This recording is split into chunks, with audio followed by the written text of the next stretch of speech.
Takk fyrir. Það allir á kaffivélni hérna hjá Náttúrufræðistofnun. En já, eins og Marja réttilega sagði að ég er Rannveig Anna Gísarnó, ég er verkefnisstjóri á vöktun náttúruverndarsvæða. En ég er nú alls ekki að þessu ein og með mér í verkefnisstjórn eru Ingvar Atli Sigurðsson, jarðfræðingur hjá Náttúrufræðistofnun Íslands og Olga Kolbrún Vilmundardóttir, landfræðingur hjá Náttúrufræðistofnun Íslands. Og síðan erum við með tengili Náttúrustofa sem er Sigþrúður Stella Jóhannsdóttir frá Náttúrustofu Norðausturlands og hún hefur unnið náið með verkefnastjórn í að koma að þessu verkefni á laggirnar og er ein af lykilmanneskjunum þar. Nú, ég ætla í þessu erindi svona eins og Marja nefndi að bara fara yfir þetta verkefni svona sem verkefnastjóri. Þú veist, ég ætla bara að kynna út á hvað það gengur, hvernig það þróaðist og hvað er verið að gera og svona helstu niðurstöður.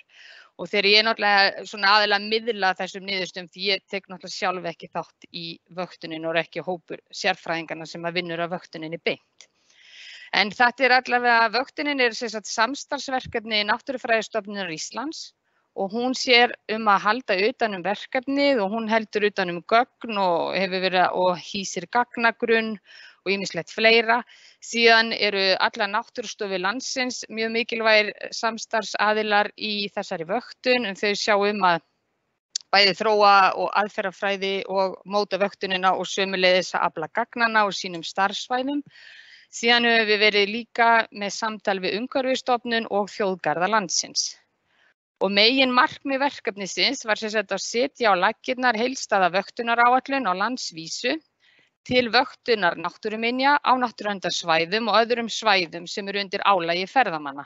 Og ég hef svona undir álagi ferðamanna undirstrikað því þetta var svona eitt af þetta er svona aðal álagið sem við vorum að mæla akkurat í þessari vöktun. Nú vöktunin hún er sett á laggirnar af frumkvæði umhverfis- og auðlindaráðuneytisins og ég held að sé óhætt að segja að þetta sé fyrsta sinn sem svona margar stofnanir vinna sameiginlega í að rannsaka og vernda náttúru landsins og móta heildstæða vöktunaráætlun á landsvísu sem allir vinna eftir. Þannig að við erum öll að vakta eins, þannig að það líka auðveldar svona samanburð milli landshluta. Og þessar myndir sem eru á skjánum núna, þetta var svona korter í COVID, við náðum einum upphafsfundi og það sem þetta eru margir samstarfsaðilar og eins og þið sjá á myndinni að þá eru þarna fulltrúar sérfræðingar frá náttúrustofum og Náttúrufræðistofnunar Íslands og við erum með forstöðumenn og fulltrúar frá Umhverfisstofnun og þjóðgörðum og við vorum með 2 daga fund og það var farið yfir þau svæði sem kemur til greina að vakta, hvað ætti að vakta og hvernig. En auðvitað var þetta ekki allt ákveð á þessum eina fundi heldur eftir þannan fund tóku margir svona, það voru búnir til faghópar fyrir fólk á sínu sérsviði og síðan var unnið áfram í þetta í gegnum Teams og ég mun sýna ykkur árangurinn af þeirri vinnu síðar í þessum fyrirlestri. Nú það var ákveðið að leggja áherslu á að vakta jarðminjar, vistgerðir, gróður, spendýr og fugla og þessar svipmyndir sem þið sjáu hérna á glærunni að þetta eru myndir af vettvangsvinnu 2020 og þið sjáu hérna hvað þetta er verið að vakta marga þætti og hvað margar náttúrustofur koma að þessu. Áfram. Nú hvernig veljum við svæðin til vöktunar? Það var nú alveg svolítið vandasamt verk því þetta verkefni byrjaði bara eiginlega sem svona hugmynd í ráðuneytinu og síðan þurftum við allir sérfræðingarnir að finna út úr í hvernig við myndum gera þetta. Og ég ætla að taka 2 dæmi og ef við tökum til dæmis Vífilsstaðavatn þá gengum við út frá því að reyna að miða helst við friðlýst svæði. Vífilsstaðavatn var til dæmis friðað 2007 og þar er sömuleiðis mikil umferð ferðamanna, reyndar í þessu tilviki fyrst og fremst Íslendingar, mikil útivist þannig kringum vatnið. Síðan fórum við og horfðum á verndarmarkmiðin því þegar svæði eru friðlýst það er bara ekkert friðlýst út í bláinn, það eru svona oftast eitthvað markmið með friðlýsingunni og í þessu tilviki var að tryggja eðlilegt grunnvatnsstreymi til þess að viðhalda náttúrulegu gróðurfari svæðisins og ýmislegt annað en síðan er mikið líka andfuglum sem að verpa við vatnið og síðan og mófuglum og þess vegna var ákveðið að þetta yrði hluti af vöktun náttúruverndarsvæða og það er fylgst með gróðri í kringum vatnið, en sömuleiðis verpir flórgoði á vatninu og þess vegna var líka ákveðið að vakta hann, því það er sem sagt fugl á válista og hann er á Evrópulista, er hann talinn vera í yfirvofandi hættu en í nokkru hættu á heimsválista. Og það var Náttúrustofa Suðvesturlands sem sér þessa vöktun og svo myndin þarna neðst af ráðherra að út af því það var COVID skall á að þá var í raun og veru verkefni þó þetta hefði hafist vöktun 2020 þá var ekki sett svona formulega á laggirnar með ráðherra fyrir en 2021. Þarna við, nei, segi ég við 21, 21 við Vífilsstaðavatn. En síðan erum við með samanburðarsvæði sem Náttúrustofa Norðausturlands sér og hún er einnig að vakta flórgoða þar sem er þá minni fyrir ferðamanna og síðan verður hægt að bera þetta saman. Og í ganni set ég bara þessa myndir þarna, það er setta myndavélar þar sem er verið að fylgjast með varpi flórgoðans og þessa myndir eru teknar af Vífilsstaðavatni. Nú annað svona dæmi hvernig við veljum svæðið þá til dæmis Brennisteinssald á friðlanda Fjallabakki, það var friðlýst 1979 og markmið friðlýsingarinnar var meðal annars að vernda sérstæðar jarðminjar svæðisins og það eru náttúrulega mikill jarðhiti í Brennisteinsöldu og almennt sækja ferðamenn mikið í jarðhitasvæði. Og þetta er líka vistgerð sem er á forgangslista og er mjög viðkvæm fyrir ágangi. Þannig að þetta er ástæðan fyrir við til dæmis völdum Brennisteinsöldu. En auðvitað er ekki bara verið að vakta á Vífilsstaðavatni eða á friðlanda Fjallabakki, heldur er vöktun á svæðinu öllu. Og síðasta sumar þá var vöktun á 80 svæðum land allt og eins og ég sjáu þarna á Íslandskortinu og þar sjáu þið náttúrustofurnar hvar þær eru staðsettar á landinu og þeirra starfsvæði og þær sjá bara sín starfsvæði og vöktun þar. Og síðan vorum við með 32 svæði til viðbótar sem verða kortlu fyrir mögulega vöktun í framtíðinni og við erum með svona í vöktuninni rými til þess að bæta við svæðum og jafnvel taka út og við köllum það svona forkönnun og þá er það svona svæði sem er líklegt að þurfi að vakta en við erum ekki með nægar upplýsingar og þá erum við búin að útbúa svona aðferðafræði til að fara á svæðið og athuga ýmsa þætti og síðan er ákveðið í framhaldinu hvort að svæðið fari í vöktun. Og ég hefði viljað sýna ykkur þetta í beinni en mér var ráðlagt frá því það klikkar víst alltaf en það er komin svona vefsíða verkefnið og þar er meðal annars kort að sjá og þar er hægt að sjá hvar vöktun er í gangi á hverju ári. Þessi mynd sem sjáu núna það er að vöktuninni 2021 en síðan er líka hægt að velja þekju með vöktun 2020 og ef þið klikkið svo á svæðin eins og grænu punktana þá opnast þessi kassi þarna og þar sjáu þið hvar er verið að vakta, þetta eru Herðubreiðarlindir, landshluti Norðausturlands og hvað er verið að vakta, hér er búið að gera kross við gróður og fugla og síðan sér Náttúrustofa Norðausturlands vöktunina, þarna NNA. Og við erum með svipaða þekju fyrir þessi svæði sem að fara í forkönnunina sem ég nefndi áðan. Og eins og sjáu þá eru þau mun færri heldur en svæði sem er í vöktun og svona til samanburðar að árið 2000 sem var fyrsta svona alvöru vöktunarsumari að þá voru mun fleiri svæði í forkönnun og færri í vöktun en núna hafa hlutföllin snúist við. Og eins og ég nefndi þá var þetta mikil samvinna og það er ein aðferðafræði fyrir allt landi sem að allir vöktunaraðilar nota sem að var unnið af sérfræðingum land allt.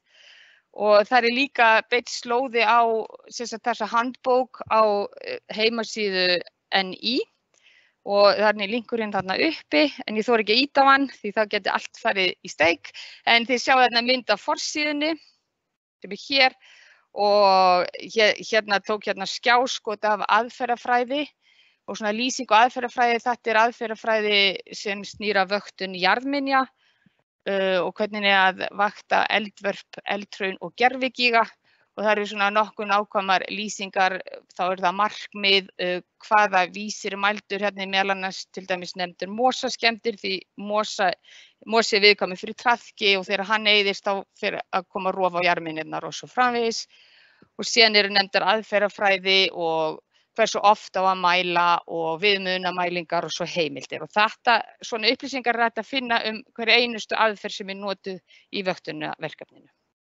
Og svona bara eitt lokakort.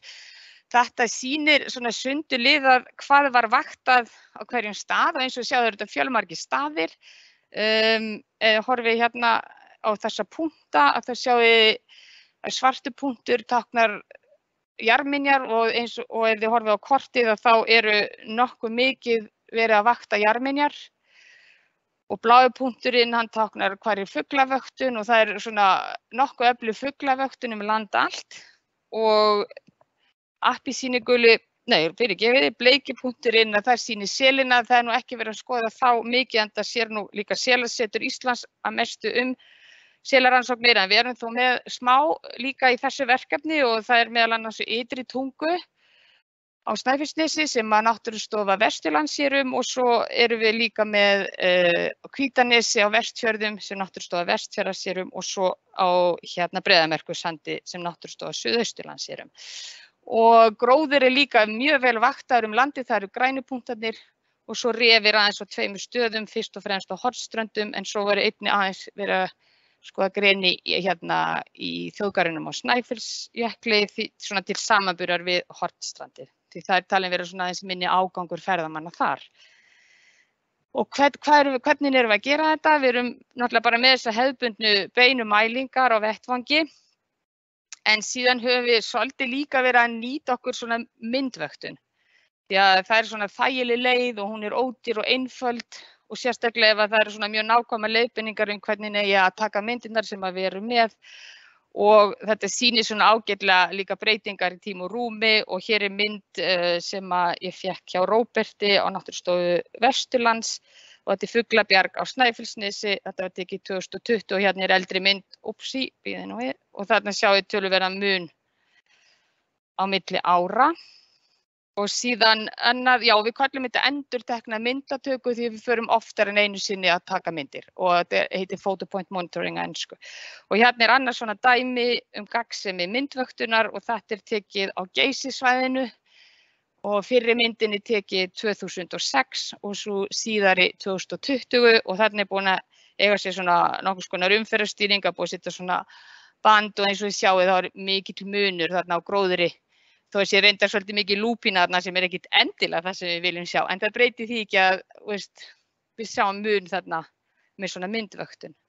Við höfum líka verið að nýta okkur drónamyndir og þær eru mjög gagnlegar til að fá líka góðar yfirlitsmyndir yfir svæði og þær verða nýttar líka í framtíðinni meira við að vakta jarðminjar og hér dæmi hvernig þær hafa verið nýttar fyrir fuglavöktun og þessi mynd unnin á Náttúrustofu Suðausturlands og þar sjáið þið hérna verið að nota að kortleggja skúmsvarp og þannig að gula svæðið er varpsvæðið og svo eru guli punktar hérna og það eru þar sem við erum með hreiður og svo rauðu punktarnir þar sem að hreiður hafa misfarist og síðan hægt að endurtaka þetta árlega og jafnvel skoða mismunum milli ára.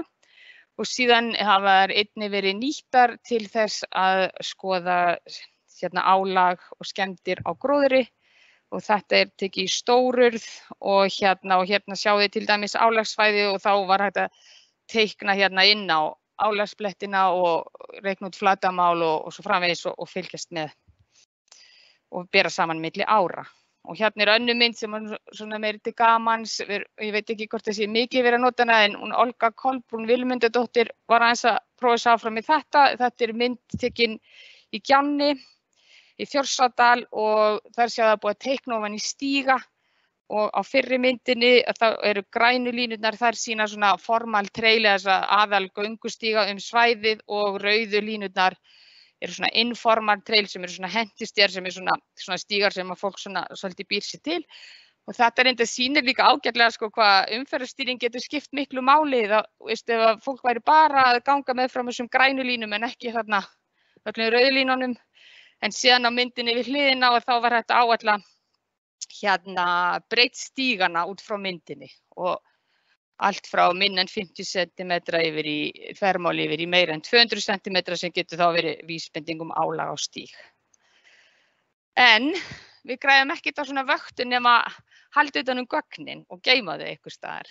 Og annars er vöktunin nú bara eiginlega hálf verðlaus og þess vegna var farið í að hanna gagnagrunn fyrir þetta verkefni og viðmót og sérstaklega aðlagaður að því sem ákveðið var að vakta í þessu verkefni og það er hann Björn Darri Sigurðsson sem er búinn að hanna viðmótið og það voru sagt, þá geta vöktunaraðilar sett öll gögnin eftir hvert sumar inn í grunninn og kannski svolítið svona nýjung var að okkur finnst ómögulegt að þú ert enn í hýsi gögnin að þá fannst okkur mikilvægt að vöktunaraðilar hafi einnig aðgang að grunninum þó eru sér ekki staðsettir hérna hjá Náttúrufræðistofnun þannig að það var útvegaður svona VPN aðgangur þannig að vöktunaraðilar geta farið beint inn í grunninn og sett gögnin sín og inni með gögnin úr verkefninu.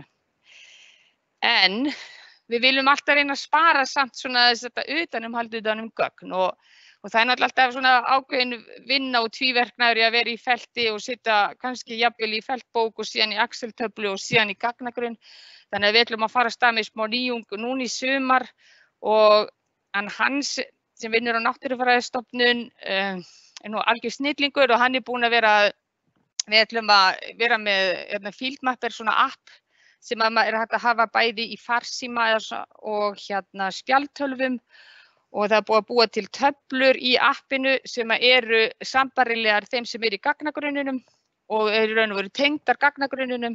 Þannig að núna getur fólk verið á vettvangi og bara hreinlega sláð inn á svæðinu og þá bara hleðst það strax inn í grunninn. Og ef það er ekki samband að þá bara leið og síminn eða spjaldtölvan kemst í samband og þá hleðst þetta upp á sjálfu sér og það er hægt að kalla fram kort af svæðinu sem er verið að vakta og taka staðsetningu og merkja leiðina sína og taka myndir og setja beint þarna inn og setja staðsetningu. Þannig að þetta verður gaman að sjá hvernig þetta gengur. Og ein svona loka gagnagrunnsmynd og ég er ekkert að fara nákvæmt í hana, þetta er bara svona til að sýna, ég er svolítið gaman að henni, sýna svona mátt gagnagrunna og hvernig allir tengdir. En það er náttúrulega öflugir gagnagrunnar allavega Náttúrufræðistofnun Íslands, við erum með öflugan fuglagrunn og öflugan vistgerðagrunn og síðan erum við komið með grunn fyrir vöktun náttúruverndarsvæða, núna erum við búin að tengja alla þessa grunna saman. Þannig að til verður enn sterkari grunnur. En núna ætla ég sé búin að fara svona yfir það helsta varðandi aðdragandann að þessu verkefni. Mér langar að fara svona yfir svona helstu niðurstöður en ég kannski ítreka það að við erum bara búin að vera með 2 vöktunarsumur þannig að það er svolítið erfitt almennt að og það vita það allir fræðimenn að það er ekki hægt að túlka mikið með 2 ára gögnum en það hefur líka stundum þá nýtt eldri gögn aðeins til að styðjast við. En mér langaði samt svona aðeins bara að gefa svona nokkra hugmyndir að því hvernig ferðamenn geta hugsanlega haft áhrif á náttúru Íslands. Og þegar við tölum reyndar ferðamenn, eins og í þessu tilviki er ég kannski að tala erlenda ferðamenn en þetta auðvitað líka við íslenska ferðamenn. Við ferðumst líka og við búum líka erlendis og komum heim til Íslands og svo framvegis. En ég nefndi í byrjun þessa erindis að jarðhitasvæði eru almennt bara vinsælir ferðamannastaðir, bæði bara fyrir Íslendinga og útlendinga. Og það eru svona vísbendingar það að það hafa plöntur borist til lands þá til dæmis neðan á skóm hjá ferðafólki sem kemur að utan og hefur náð fótfestu á jarðhitasvæðunum og þá meðal annars í jarðveginum sem er náttúrulega svona svolítið hlýr. Og þetta eru kannski tegundir sem eru algengar á láglendi, til dæmis í Evrópu og þeim bara líður vel hérna upp á hálendi Íslands því það er náttúrulega bara jarðhiti og hlýr jarðvegur. Og hér er mynd, og ég er nú ekki plöntufræðingur, en fræðimenn segja mér að þetta er mynd að hæruburst og hún hefur fundist á Geysissvæðinu í Reykjadal, Brennisteinsöldu og í Þeistareykjum og hún telst til 100 verstu ágengustu tegunda í Evrópu. Þannig að þetta er alveg eitthvað sem er vert að hugsa Og Einar Þorleifsson frá Náttúrustofu Norðurlands vestra, hann fór á Hveravelli og hann sá sólbylgju og regnfang, en þetta sömuleiðis talið að vera tegundir sem hafa borist hingað með ferðamönnum svona síðustu 10 ár og þær dreifa sig bara vel upp á hálendi Íslands. Nú annað sem við höfum verið að skoða í þessu verkefni og það aðallega hún Olga Kolbrún Vilmundardóttir sem hefur verið að þróa þessa aðferð byggða á aðferði frá Nýja-Sjálandi. Það að skoða áhrif trasks á jarðhitavistkerfið og maður getur hugsað sér nú hvað er svona merkilegt við það, en það þannig að trask að það getur breytt varmaleiðinni inn í jarðveginum sem að getur síðan haft þá áhrif á tegundasamsetningu og gróðurþekju á jarðhitasvæðum og það eru margar mjög einstakar tegundir á jarðhitasvæðum og jafnvel tegundir á válista. Og það eru mjög viðkvæmar, þannig að þetta alveg vert að athuga, en auðvitað náttúrulega engar niðurstöður svo sem komnar þannig sé í þetta, enda bara þessa rannsókn á byrjunarstigi, en það náttúrulega þjöppun á göngustígnum, en það er ekki farið að mæla neinar hitastigsbreytingar eitthvað tengt í því eða alls ekki til nægileg gögn til þess að áætla eitthvað slíkt. Nú hérna mynd til að sýna aðallega að umferðarstýring getur skipt máli. Efri myndin, þær eru reyndar teknar ekki sömu árstíð, alveg meðvituð það, en fyrri myndin reyndar frá 2019 og seinni, sem tekin í febrúar og seinni 11. ágúst 2021, en þótt þær sé ekki teknar einir á vetri og hinir svona síðsumars, að þá sjáið þið samt að það búið að gróa hérna töluvert, en kannski hefur einhver áhrif líka eru svona færri ferðamenn sem hafa verið á ferðinu undanfarið og sömuleiðis í Gjánni, hér mynd frá 2017 og svo 2021 og Umhverfisstofnun hefur unnið mjög flotta uppbyggingu á þessu svæði og það algjörlega skila sér eins og sést á þessum myndum. Nú svo það ferðamenn og refir. Nú við erum svo heppin að hún Ester Rut Unnsteinsdóttir hjá Náttúrufræðistofnun Íslands náttúrulega búin að vinna bara þrekvirki í refarannsóknum og áhrif ferðamanna á þá. Og hún náttúrulega var byrjað á þessu löngu árin að þetta verkefni fór á stað og byrjaði held ég 1998 ef ég man rétt og við erum svo heppin að geta svona skvísa hennar rannsóknum inn í þetta verkefni. En mér finnst alltaf gaman að segja frá hennar rannsóknum. Og hún hefur verið á Hornbjargi og Hæluvíkurbjargi og það eru 170 þekkt greni, þar af 45-50 ábúð og þau eru 1-3 greni vöktu árlega 5 daga í senn og það verið að fylgjast með yrlingum á 5 vikna tímabili eru enn á spena og síðan líka verið þá að vakta ferðamennina sjálfa og skrá svona hvernig þeir eru að hegða sér í refina og helstu niðurstöður Estarar eru að því fleiri ferðamenn sem koma að greni því sjaldnar kemur steggurinn heim við fæðu handa yrlingunum og sömuleiðis eftir því sem fólk velur lengur við grenin, kannski taka myndir, að þá kemur læðan sjaldnar heim við fæðu eða til að gefa yrlingunum mjólk. Og það þannig að það bara vaxandi fjöldi ferðamanna við greni og fólk eyðir meiri tíma í nálægð við grenin en áður og Ester kann sennilega skýring á því en ég ímynda mér að sé þetta betri myndavélum og selfie og einhver álíka og síðan en það alveg mjög mikla líkur til þess að þessi truflun hafi þá neikvæð áhrif á afkomu yrlingana og þeir geti jafnvel verið afræktir og drepist úr hungri. Þannig að hvað til ráða? Já, mögulega stýra umferð ferðamanna á grenjatíma og náttúrulega fræða leiðsögumenn og útbúa leiðbeiningar fyrir gesti og svo og líka kannski mögulega mælast til þess að þeir sé ekki myndaðir á viðkvæmum tímum eða hlífa þeim á grenjatímum. Nú, en það ekki bara refir sem verða fyrir barðin á ferðamönnum, heldur selir líka og Náttúrustofa Vesturlands hafa verið að vinna að selarannsókn þar og áhrif ferðamanna og atferli selana og í byrjun þá unnuði þetta og þróuðu þetta með Söndru Granqvist sem einn af helstu sérfræðingum Íslands og hjá Selasetri Íslands og þau hafa verið að skoða fjölda dreifingu og atferli sel og ferðamanna og þau skráðu þetta 2020 og síðan 2021 og gáfu svona truflaðar einkunn með að við fjarlægðar segja hversu langt ferðamaður frá seli og hvernig það hefur áhrif á og hegðun á atferli selana og þeir nýttu sér einnig dróna því að þetta náttúrulega stórt og víðfeðmt svæði. Og oftast sýndu ferðamenn selunum tillitssemi en alls ekki alltaf og margir komu allt og nærri þeim eða gáfu frá sér hávær hljóð og það svona sást í atferli selana, þeir voru svona væg viðbrögð sem eru svona þeir reisa höfuðið en stundum geta þetta farið allt upp í ofsahræðslu og flótta. Þannig að möguleg umferð getur haft talsverð neikvæð áhrif og selir sem nýta sér þá þessi svæði til hvíldar. Og hvað er til ráða?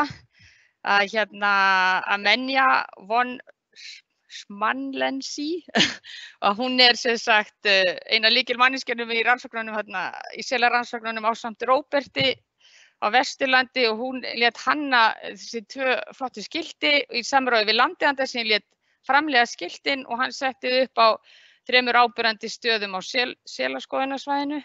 Þannig að það verður gaman að sjá hvaða árangur þessi skilti muni bera. En svona bara í lokin, þetta langtímavöktun og hún hugsuð til framtíðar. Eftir svona 2 ára reynslu eða 2 ára vöktun á sumur að þá svona verður farið meiri vinna í að forgangsraða svæðin, það er náttúrulega ekki að fara á öll svæði. Já, þú veist, maður þarf kannski ekki að vakta jarðminjar jafn oft og fugla og svo framvegis. Og síðan erum við aðeins að vinna líka í átt að því að vera að skoða svæðin kannski meira heildstætt og það er vinna sem í gangi núna með sérfræðingum Náttúrufræðistofnunar Íslands og Náttúrustofa og er að afla svona grunnupplýsinga svæðin og ekki þá bara þessi staðbundnu áhrif þar sem ferðamennirnir eru. Þannig það verður allt spennandi og kemur í ljós og verður búið að innvikla slíka vöktun fyrir næsta sumar.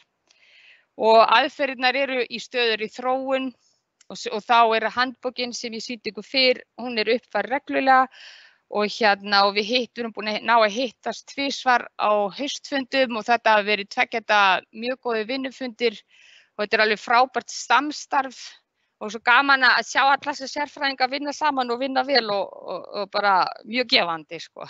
Og eins og þessi mynd er frá síðasta fundi og síðasta hausti og þá var alltaf farið yfir aðferðirnir, hvað gekk ekki vel, hvernig voru eyðublöðin og hvernig þeir og síðan bara breytu við aðlögum jafnóðum og svo framvegis. Og síðan er planið eins og ég sýndi ykkur, það eru svona upplýsingasíða verkefnið og hvað er verið að vakta og hvernig og það er hægt að skoða kort en það kemur að því að við þurfum líka að birta niðurstöður en þá höfum eftir að útfæra það aðeins nánar.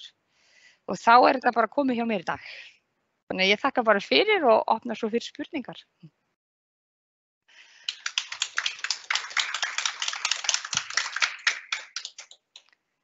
Takk fyrir Rannveig Anna. Eins og hún sagði þá opnum við fyrir spurningar núna. Ég hveti ykkur þarna úti til að senda inn í gegnum formið á netinu. Það eru nokkrir starfsmenn hér í salnum hjá henni Rannveigu Önnu og ef þeir eru með spurningar þá ætla ég að endurtaka þær hér í mikrofónin. Þannig að gefið mig merki ef þið viljið spyrja einhvers. En á meðan að enginn er komið með spurningu þá langar mig að spyrja hvort að COVID hafi ekki haft einhver áhrif á þetta verkefni.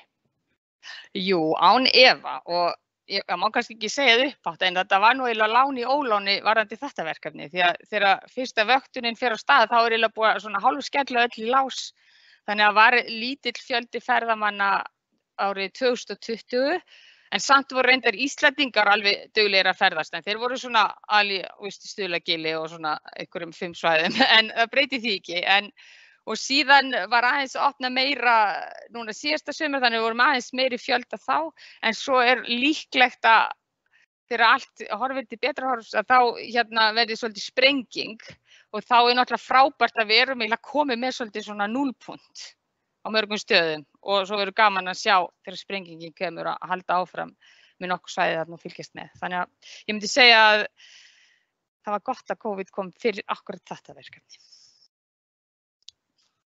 Já. Kristinn Haukur. Takk fyrir að þetta.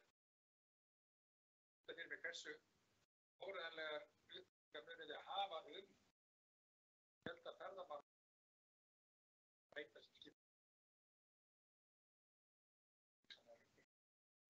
Kristinn Haukur spyr hversu áreiðanlegar fjöldatölur, tölur fjölda ferðamanna eru?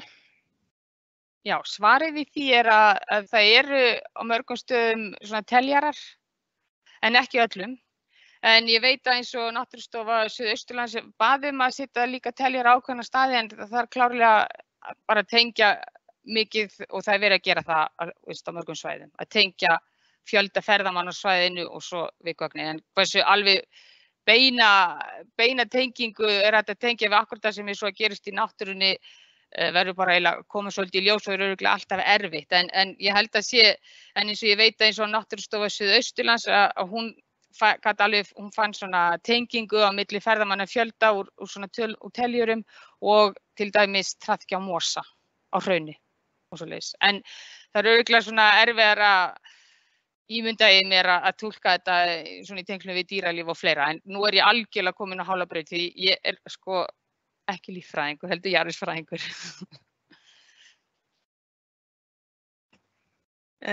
Eru þeir starfsmenn í sal með fleiri spurningar? Já.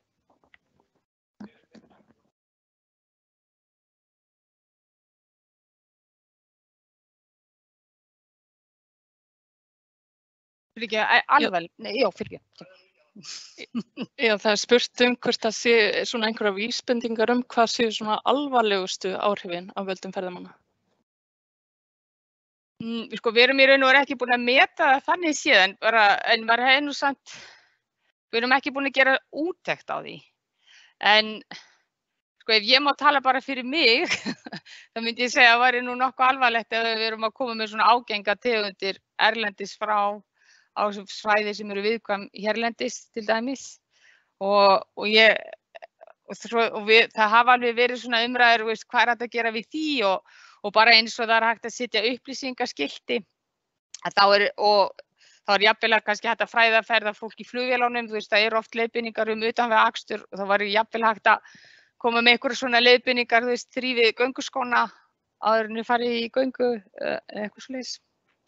En við erum ekki komið þangað ennþá.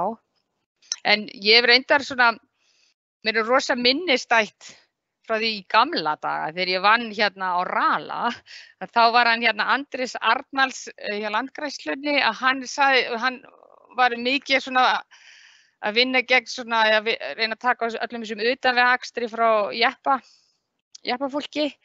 Og hann sagði mér alltaf að það fyrst gekk ekki neitt en svo þegar hann fór bara í 4x4 jeppafélögin og fór bara og hélt einhver svona fræðsluerindi og sýndi þeim áhrif utanvegaakstur, svo þá bara voru þeir bara orðnir eiginlega meira að passa upp á utanvegaakstur heldur en Landgræðslan, sko. Þannig að ég held að fræðsla sé rosalega mikilvæg, svona almennt. Hvað var það ferðamenn og umgengni við náttúruna? Já, það er Iðunn, hún spyr, hvernig dróna notiði og hafa drónamyndatökur sýnt gildi sitt fyrir verkefnið? Sko, ég get ekki svarað hvað tegundir af drónum eru notaðir. Varðandi gildi, sko, ég bara veit ekki hvort það sé alveg komin reynsla á það núna því að sko síðasta sumar var svona tilraunasumar og það var farið á nokkur svæði aftur núna í sumar og síðan var verið ákveða og það er svona komið í ljós að það væri hægt að nýta þessar drónamyndatökur meira við vöktun á jarðminjum, þá rofi á yfirborði jarðminja og fleira, þannig að það hefur verið í umræðunni og við erum satt sannfærum að þetta geti nýst svona eins og myndvöktunin, endurtekna myndvöktunin, svona til framtíðar. En ég biðst afsökunar að geta ekki svara með drónana, en sko náttúrustofurnar eiga allar dróna og síðan erum við með einhverja mjög öfluga dróna hérna innanhús. Og til að fá svona nákvæmlega upplýsingar en það er örugglega bara gott að tala við meðal annars Birgi sem vinnur hér. Ekki nema að sé ykkur hérna í salnum sem að geti svara drónategundunum. Nei. Það er önnur spurning hérna á netinu. Hver eru helstu verkefnin framundan og hvað eru helstu áskoranir sem þið þurfið að sigrast á? Þetta er stór spurning. Það er náttúrulega stóra áskoranir sem þarf að sigrast á. Þetta er rosalega stór spurning. Það er náttúrulega væntanlega mikilvægt við höldum áfram að vakta þessi mikilvægastu svæði sem að okkur finnst verða fyrir mestum áhrifum og hafa áreiðanleg gögn og vera með þau í gagnagrunninum svo að það sé hægt að halda utan þar þannig að þetta bera því saman á milli ára og ég held að það sé mikil áskorun og að fylgja allir aðferðafræði þannig að það sé allt staðlað og vísindalegt en ég veit að það allir að vinna í það átt en það svona eiginlega það fyrsta svona sem við dettur í hug núna. Jón Gunnar spyr, hvað líður vöktunargáttinni fyrir birtingu niðurstaðna?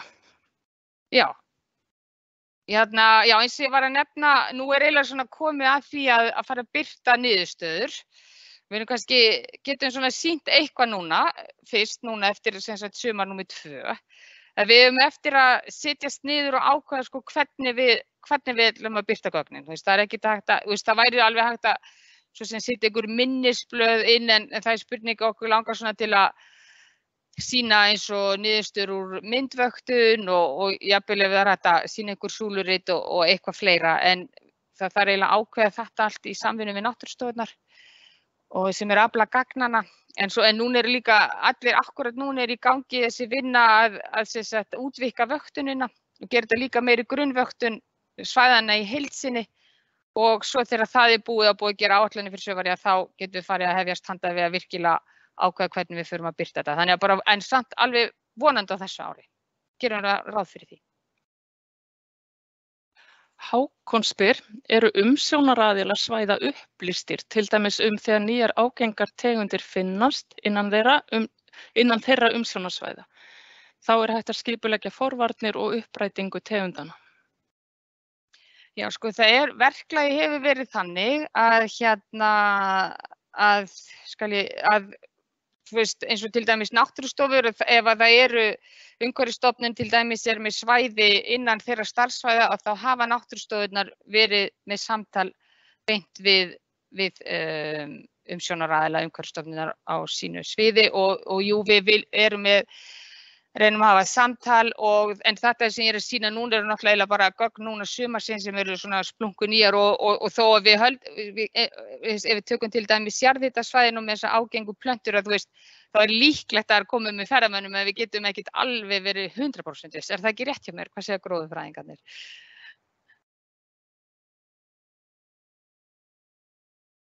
Það er líklegt, en jú, og það voru dæmi það í sumar að það var kannski einhver svæði sem að okkur kom í ljós að voru undir miklu álagi eða einhverjar skemmdir og þá letum við til dæmis Umhverfisstofnun vita þannig hún geti fengið upplýsingar og það er auðvitað tilgangurinn líka með þessu, það er að miðla upplýsingum sem að verður þessu verkefni til þeirra umsjónaraðila og þeir sem sjá innviðin á svæðanum og við sjáum svona meir rannsóknirnar.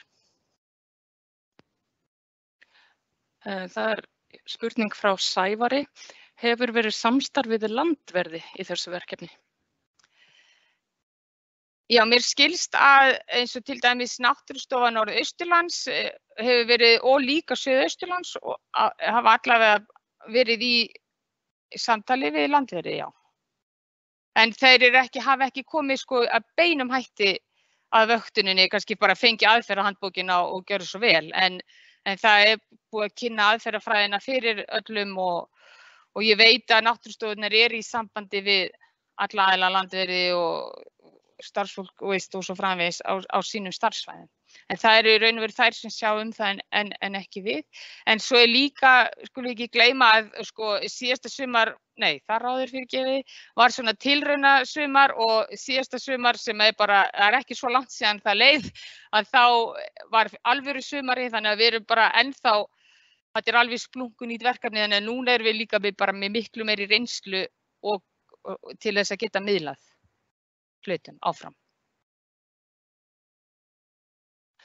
Jón Gunnar segir, takk Rannveig, mjög upplýsandi. Er búið að taka alvarlegri innan gæsalappa vöktun lykilþátta íslenskrar náttúru til greina í verkefninu?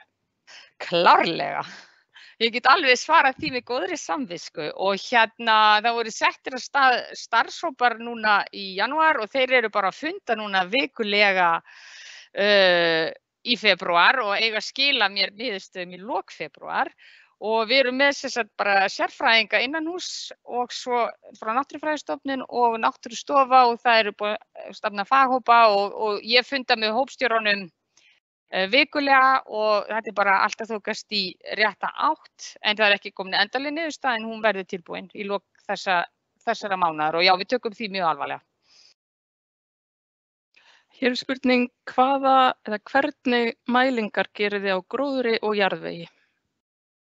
Það er því miður, sko sem jarðvegsfræðingur þá er ekki mikið af jarðvegsmælingum. Hann er alltaf svolítið svona útundan en hún Olga og þeir sem að fylgjast með er að jarðhita vistgerðunum hafa verið að mæla þjöppun í jarðvegi og svo hitastig en það hafa ekkert verið svona efnamælingar eða örverumælingar eða eitthvað svoleiðis. En það er kannski líka eins og þessi vöktun fer ekkert kannski rosalega djúpt, þetta er bara svona heildar svona vöktun á öllu svæðinu en svona svo er hugsunin með lykilþættina sem Jón Gunnar nefnir að fara þá dýpra í hlutina. Varðandi hvernig plöntur eru vaktaðar, nú er þetta ekki mitt sérsvið en ég fengi að vera svona aðstofamanneskja og þetta er held ég bara svona hefðbundnar greiningar með svona römmum og það er verið þekjumælingar og tegundagreina. Bara eins og svona held ég svolítið hefðbundi í líffræðinni. Ég er ekki með fleiri spurningar hérna á netinu. Það er svona síðasti séns hérna fyrir starfsfólk í sal eða vil komið eitthvað í lokin. Nú ef ekki þá þakka ég þér fyrir